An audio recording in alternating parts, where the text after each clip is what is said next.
Ya, yang pertama sudah pasti, sangat memprihatinkan ya. Jadi, kasus penipuan yang, terjadi ya, walaupun kalau kita lihat kasusnya itu sebenarnya, secara garis besar mungkin kelihatan sama, tapi sebenarnya tidak sama. Jadi, dalam kasusnya Theranos tadi seperti sudah dijabarkan, itu kan sebenarnya penipuan dalam bentuk teknologi ya. Itu mengatakan bahwa, oh teknologinya itu sebenarnya bisa melakukan ini dan itu, eee, kenyataannya tidak, ya. Dan valuasi dari company-nya sendiri juga sudah, unicorn ya, bahkan mencapai dekakorn. Sementara untuk, Frank sendiri sebenarnya merupakan, startup yang masih terbilang cukup muda ya, dan valuasinya hanya di $175 juta. Jadi dalam hal ini, kasusnya juga agak berbeda ya, yaitu, penipuan jumlah users ya. Jadi ternyata ada 4 juta users yang diklaim ada tapi tidak ada.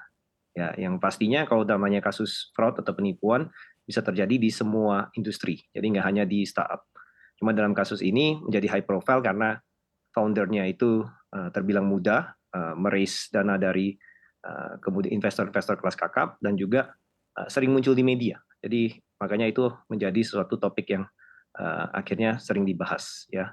Yang pastinya, eee, nama dalam kasus fraud ya pasti tidak bisa, diberikan excuse ya. Di dalam hal ini ya sangat memprihatinkan sekali dan, semoga tidak, terjadi di negara kita ataupun di area, di lingkungan kita ya. Baik baik Pak Chandra, tapi ada yang menarik, meskipun tadi Pak Chandra menjelaskan memang bahwa ini ada di 2 sektor yang berbeda begitu, satu kesehatan, kemudian satu lagi ini teknologi. Tapi ada beberapa kesamaan yang bisa dibilang cukup menarik begitu, di mana dua-duanya penipuan dilakukan oleh perempuan berusia muda, sangat fenomenal dalam masanya begitu, dan juga, pola dari perilakunya juga mirip begitu, bahwa keduanya berambisi kemudian memanipulasi data dan juga teknologi yang ada. Bagaimana Anda melihat hal ini dengan kesamaan-kesamaan yang sama yang terjadi juga selisih waktunya tidak terlalu jauh begitu, sekitar 10 tahun. Bagaimana Anda melihat ini Pak Chandra?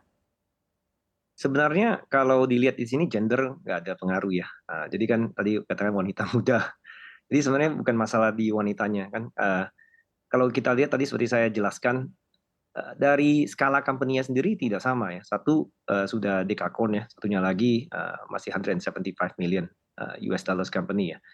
Jadi JP Morgan sendiri dalam hal, kasus Frank itu mengakuisisinya karena ingin mengembangkan ke, sektor, pinjaman dan pengelolaan dana untuk, ini ya, apa, sekolah ya.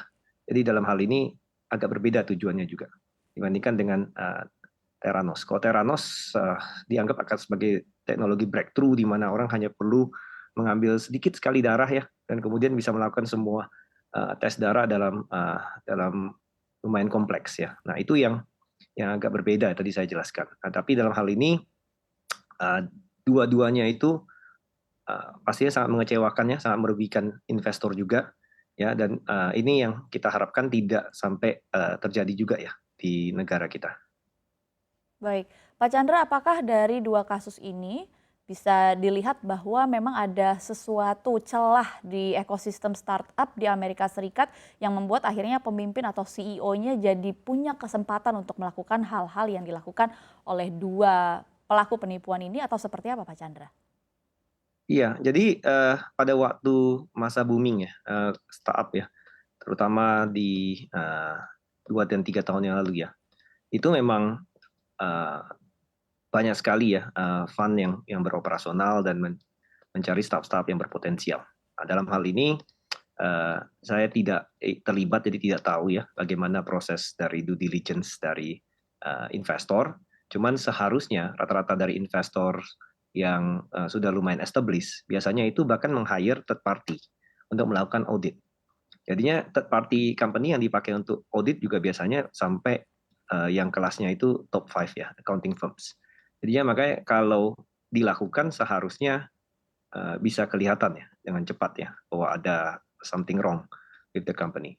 Cuman dalam kasus Theranos agak sedikit berbeda karena audit dalam teknologi itu yang mungkin agak sedikit lebih ribet ya, lebih susah. Apalagi dan saya juga ada nontonin ya, kemudian ada dokumentarinya dan juga, ikutin kasusnya, itu, eee, penipuan yang dilakukan itu benar-benar terencana dengan baik ya, dan juga dari, founder tuh benar-benar bahkan merekayasa ya supaya kelihatan oleh investor bahwa oh teknologinya itu real gitu.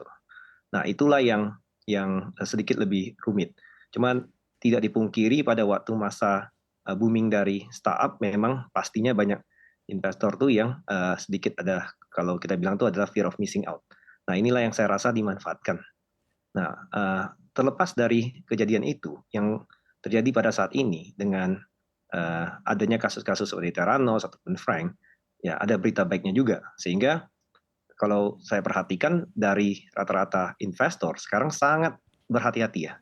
Sangat berhati-hati melakukan due diligence baik dari sisi keuangan perusahaan, operasional, expenses, kemudian juga tadi saya jelaskan kalau valuasi dari company-nya sudah mencapai di atas 100 juta itu pasti biasanya akan dilakukan audit oleh pihak ketiga ya dari top accounting firm.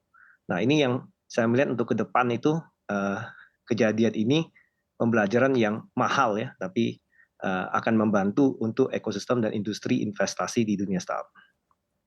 Ya, Pak Chandra, ini memang sebuah pelajaran yang sangat besar begitu ya bagi para investor Ya, untuk mahal memilih sekali pelajarannya.